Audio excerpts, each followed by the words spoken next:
انشاءات روزهای نزدیک آغاز گردیده تا تیرماه سال روان خواجگی‌هایی که از این حادثه به عمل آمده آسیب دیدند با منزل‌های استخامتی از طرف مقامات اجرایی حاکمیت دولتی ولایت و شهر تامین کرده می‌شوند. طبق اطلاع ریاست کمیته حالت‌های فوق‌العاده و مدافع گراجدانی ولایت در 3 ماه اول سال روان در پی سوختار و دیگر حادثه‌های طبیعی تنها 15 منزل استخامتی ساکنان شهر و ناحیه‌های ولایت آسیب گرفته. مبلغ عمومی خسارات وارد شده به خواجگی‌های خلق ولایت مختار کوهستان بدخشان ظرف 3 ماه بیش از 1,230,000 سامانی را تشکیل می‌دهد.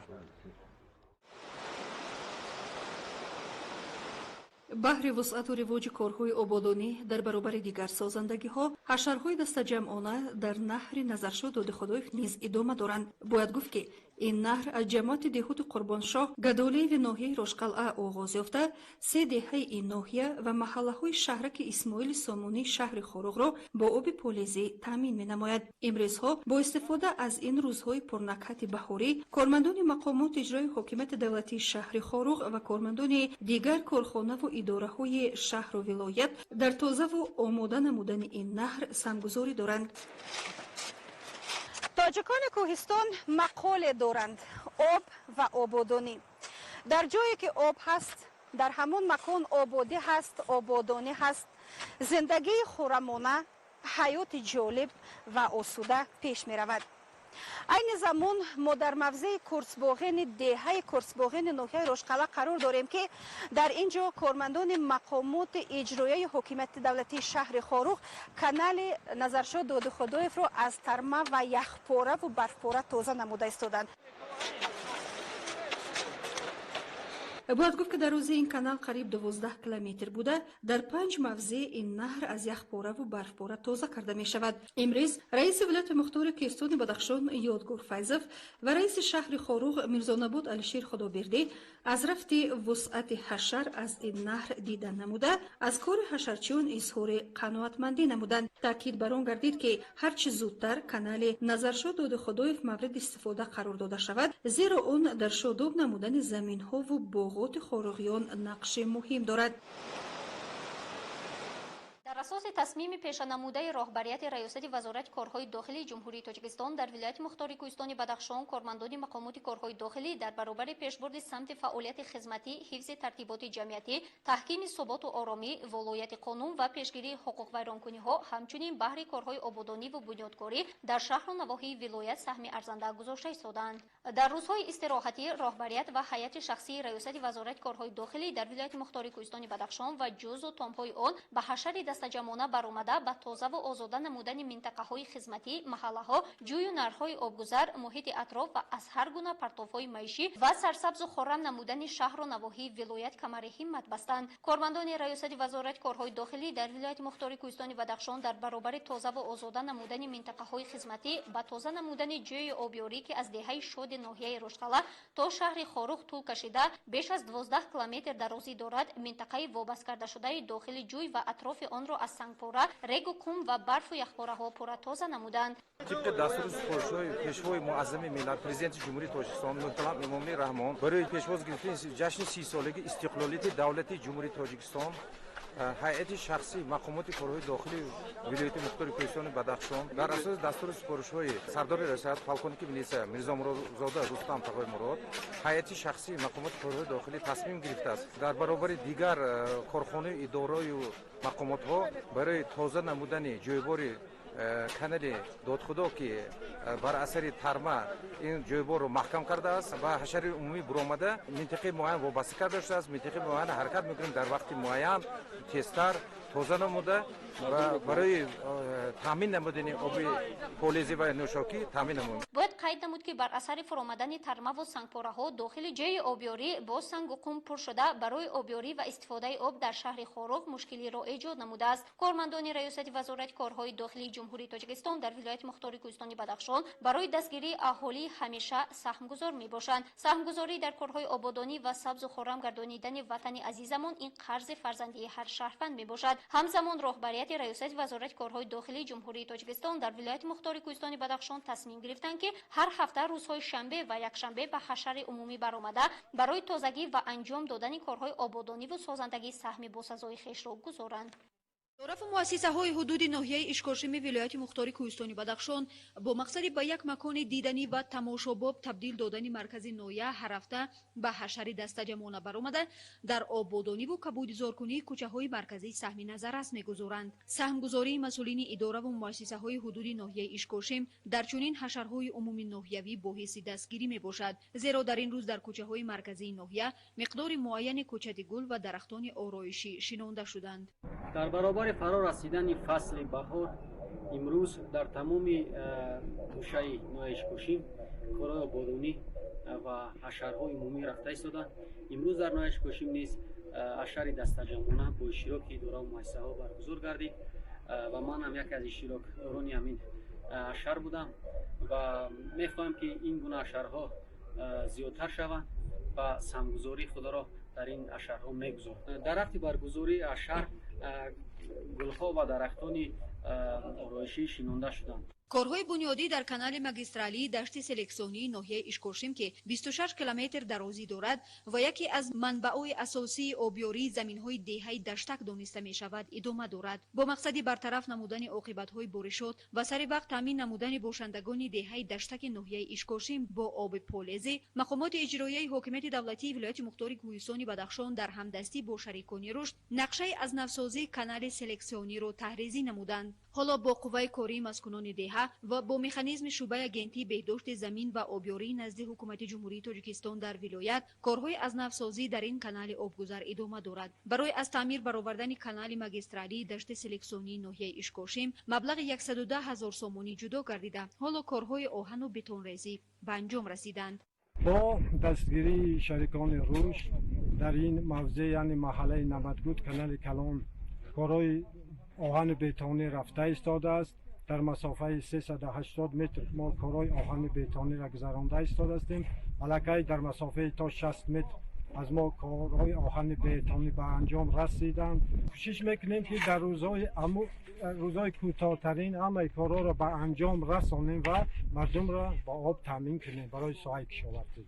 ضمن شناسایی از رفت کارهای تعمیری، معاون رئیس ولایت مختار کوهستانی بدخشان امیدجان ناصرزاده به کارمندان قطعه بهداشت زمین و آبیاری ناحیه اشکاشم و باشندگان این ناحیه جهت با صفت بلند انجام دادن کارها در کانال سلکسیونی مصلحت‌های سودمند داده. ابراز نمود که با تعمیر فرا گرفتن کانال نامبرده در عرفه جشنی برای ملت تاجیک مقدس 30مین سالگرد استقلالیت دولتی جمهوری تاجیکستان اقدام نیک است در سمت رشد ساحه کشاورزی در منطقه اشکاشم ولایت مختار کوهستانی بدخشان. باید گفت که آب کانال مذکور برای آبیاری نمودن زیاده از 800 گکتار زمین‌های کشاورزی و زمین‌های نزد حولگی دهه نمدگود ناحیه اشکاشم پیش بینی گردیده بعد پورا از تعمیر برآوردن آن مسکونان دهه امکانیت دارند زمین‌های انواع دهه را آبیاری نمایند و در تامین نمودن بازارهای قلمرو ولایت با محصولات کشاورزی موقع استوار داشته باشند.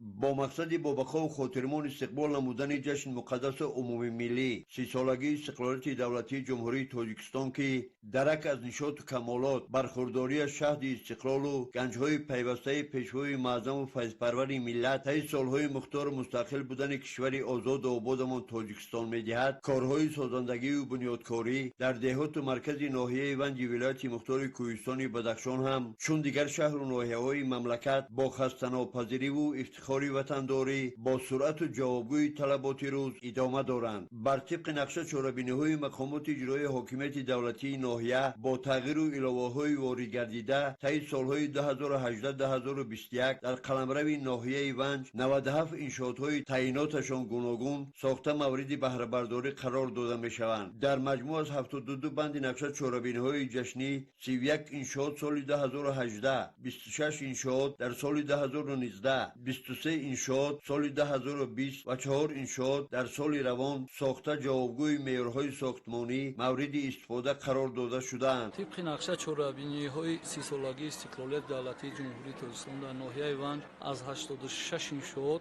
تا همین دوره 84 انشاءات به استفاده داده شده. 2 انشاءات یعنی باغچه بچگانه و حمام مرکز خدمت رسانی در عرفه انجامیابی میباشند و این چونین در مرکز ناحیه ونج 11 انشاءات ایلاوگی از طرف صاحبکاران به نقشه گرفته شده то ҷашни сисолагӣ мавриди истифода қарор дода мешаванд. айни ҳол дар шӯъбаи маориф ва маркази саломатӣ корҳои сохтмонӣ бо сурат идома ёфта дар арафаи ҷашни сисолагӣ мавриди истифодабарӣ қарор дода мешаванд. роҳбарияти мақомоти ҷои маҳаллии ҳокимияти давлатии ноҳияи Ванҷ аз миён намуданд, ки бо вусъати тоза бахшидан ба корҳои сохтмонӣ дар 11 иншооти берун аз нақша чорабиниҳои ҷашнӣ иловатан пешбинишуда корҳои бунёдиро идомаи тоза бахшанд ва дар арафаи ҷашни нишоду камолот бо анҷоми сифатноки корҳои созандагиву бунёдкорӣ иди муқаддаси ватанро бо дастовардҳои муносибу арзандаи меҳнатӣ истиқбол намоянд. раёсати тандурустии вилояти мухтори кӯҳистони бадахшон дар ҳамкорӣ бо агентии меҳнат ва шуғли аҳолии вилоят барои ҷалби хатмкунандагони донишгоҳи давлатии тиббии тоҷикистон ва аксари сокинони вилоят ки дорои маълумоти тиббиянд аз рӯи ихтисосҳои алоҳида ярмаркаи соҳавиро ташкил намуда зиёда аз 200 ҷойи кории холӣ пешниҳод намуданд. имрӯз дар аксари ноҳияҳои дур-дасти вилоят норасоии табибон аз рӯи ихтисосҳои тибби оилавӣ, табиби бемориҳои дарунӣ, равоншинос, нарколог боиси ташвиш буда баҳри ҷалб ва зиёд намудани кормандони ин соҳаҳо ташкили чунин ярмаркаҳо саривақтӣ унвон гардид. лозим ба ёдоварист ки солҳои охир талаботи муассисаҳои хадамоти бистарикунонии вилоят аз рӯи ихтисосҳои алоҳида ба табибон зиёд шуда дар аксари ноҳияҳо норасоии табибон ҳанӯз ҳам ба мушоҳида мерасад. аз тарафи раёсати тандурустӣ ва ҳифзи иҷтимоии вилоят ба ярмарка имрӯза зиёда аз 204 вакансия яъне ҷойҳои холии кории духтурони соҳавӣ яъне пешниҳод гардидааст ва итминони комил дорем ки нафароне ки имрӯз духтуроне ки имрӯз барои худ ҷойи кори муносиб меҷӯянд метавонанд дар ин ярмарка соҳиби ҷойи кории мувофиқ шаванд. боиси зикр аст ки дар ярмарка номгӯи ихтисосҳои акушер-гинеколог, тибби оилавӣ, эҳё ва беҳискунӣ, кардиолог, табиби чашм, табиби дарунӣ, сироятшинос, асабшинос, силшинос, табиби кӯдакона, равоншинос, физиотерапевт, вирусолог ва номгӯи дигар ҷойҳои кории холӣ пешниҳод гардида сокинон имконият пайдо намуданд худро номнавис намоянд. ташкили чунин ярмаркаҳои соҳавӣ саривақтӣ буда таъмини беморхонаҳо ва марказҳои тиббӣ бо духтурон боиси беҳбудии сиҳатии омма ва таъмини муассисаҳои табобатӣ бо табибони соҳавӣ мусоидати хуб дорад.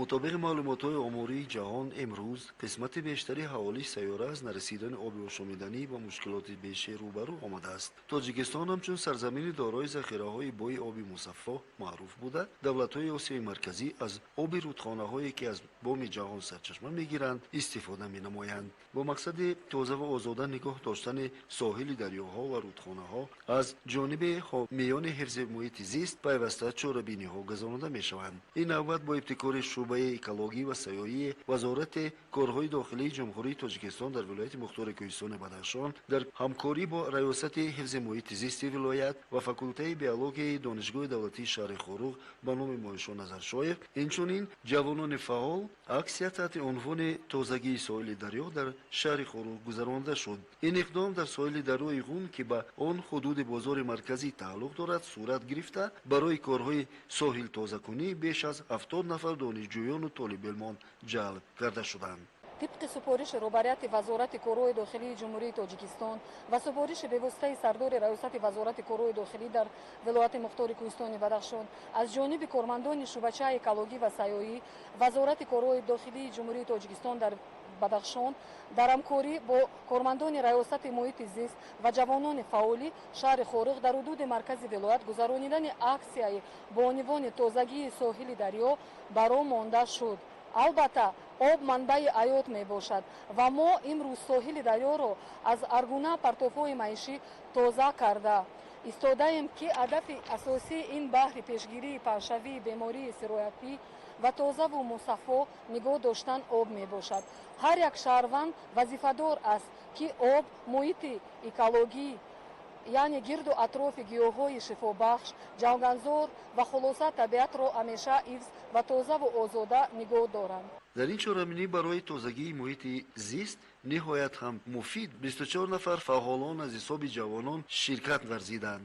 муҳаббат алиназарова устоди донишгоҳи давлатии шаҳри Хоруғ ба номи Моишо Назаршоев дар як вақт сарвари ин гурӯҳ қайд намуд که چنین چاره‌بینی‌ها برای پاکسازی ساحل دریاها از پورت‌های معیشی همه‌ساله برگزار می‌گردند و اعضایان این محفل در آن شرکت مستقیم داشته برای تازه و پاکسازی سهم ارزنده می‌گذارند. چون امساله رضاکاران محفل ناظران سبز دانشگاه دولتی شهر خروغ فاکولته بیولوژیا در عکاسی ساحل اشتراک می‌کنند.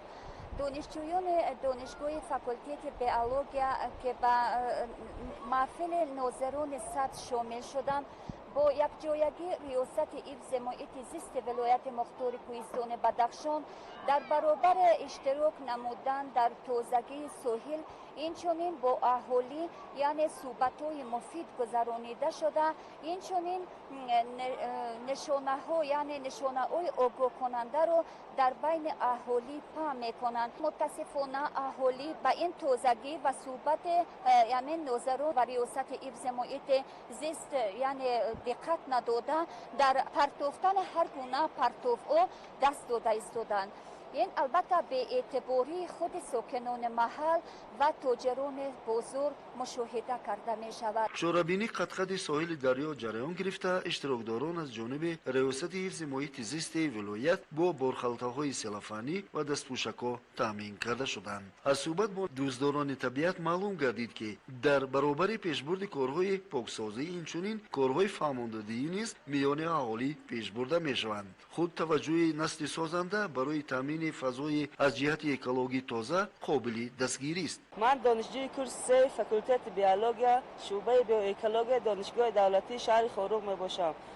امروز ما ناظران سبز دانشگاه تصمیم گرفتیم که ساحل را تازه نگه داریم. خیلی گفتن تازگی گروی سلامتی است. در رفت چاره‌بینی مقدار معین پرتوهای معیشی قطقط ساحل و موافق امکانیت از درون دریا جمع‌آوری کرده شده نابود کردیدند. چون این اقدام با اشتراک نمایندگان شعبه اکولوژی و سیاحی وزارت کارهای داخلی جمهوری تاجیکستان در ولایت مختار کوهستان بدخشان در همدستی با ریاست حفظ محیط زیست و دانشگاه دولتی شهر خروغ به نام مویشو نظرشویف برای تازگی ساحل من بعد نیز برگزار خواهند گشت. گروه کودکان و نورسان اعضایان محفل معرفت مولوی میباشند که 7 ماه پیش در نزد مرکز تحصیلات لاوگی ولایت تأسیس داده شد. در این محفل راجع به پیدایش نخستین پول، اهمیت آن برای کشورها و روزگاری مردم، فعالیت اینستیتوت‌های مولوی وطنی و جهانی معلومات ارائه می‌گردد. اعضایان محفل پس از درس‌های نظریوی کارهای عملی انجام می‌دهند. یکی از این کارهای عملی تهیه و پیشکش نمودن لایحه‌های تجارتی میباشد.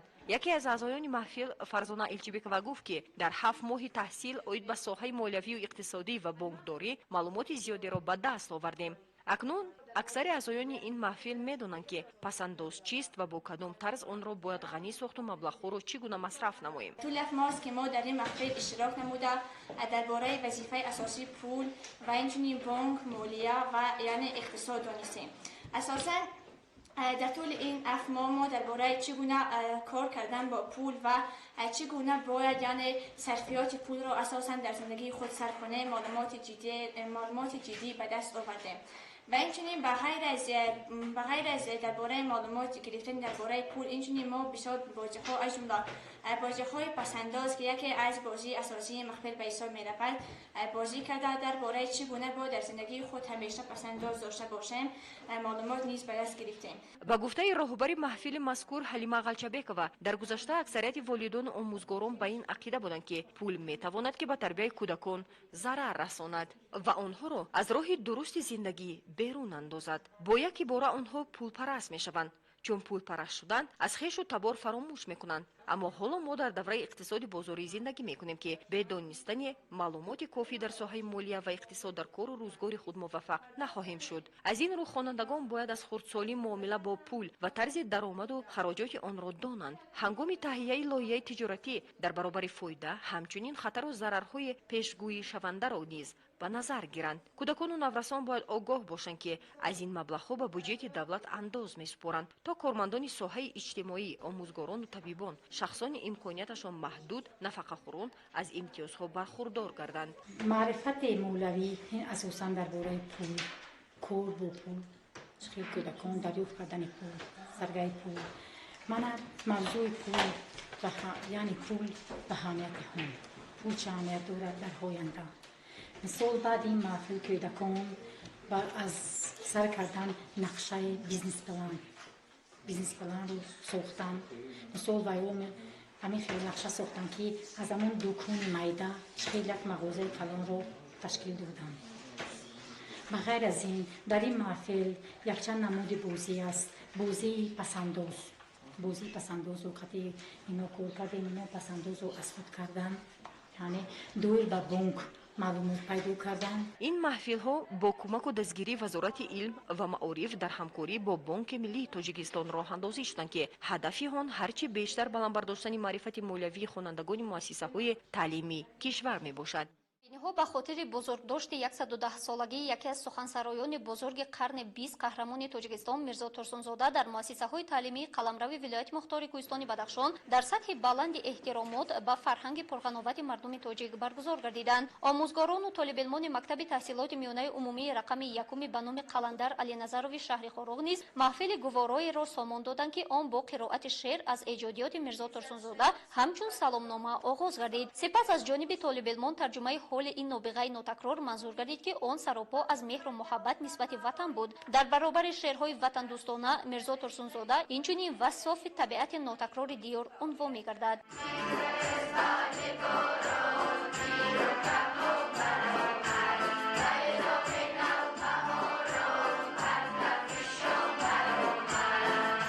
خوانندگان راجع به سفرهای زیاد شاعر در دولت‌های دنیا معلومات مکمل منظور نموده قید داشتند که میرزا ترسونزاده خودش عرض می‌دارد که عمر بهترینش در سفر بگذشت، ولی او چون گوشت و ناخن همیشه با وطن شاد و خرسند و مسرور بود. زن اگر آتش نمیشد خام می‌مانده ما، نورسیده باده‌ای در جام می‌مانده ما. زن اگر ما را نمی‌بخشید عمری بر دوام، به تخلص به نسب به نام میمانده ما. چاره‌بینی با تشبث خوانندگان صنف‌های بالایی و آموزگار فن زبان و ادبیات تاجیک ملکه الفبکова روی کار آورده شده راجع به زندگی‌نامه شاعر معلومات مکمل پیشکش کرده شد. تو توانی دوستان را گم مکن، دوستانی مهربان را گم مکن. در جهان به دوست بودن مشکل است، مشکل آسان کن کسان را گم مکن.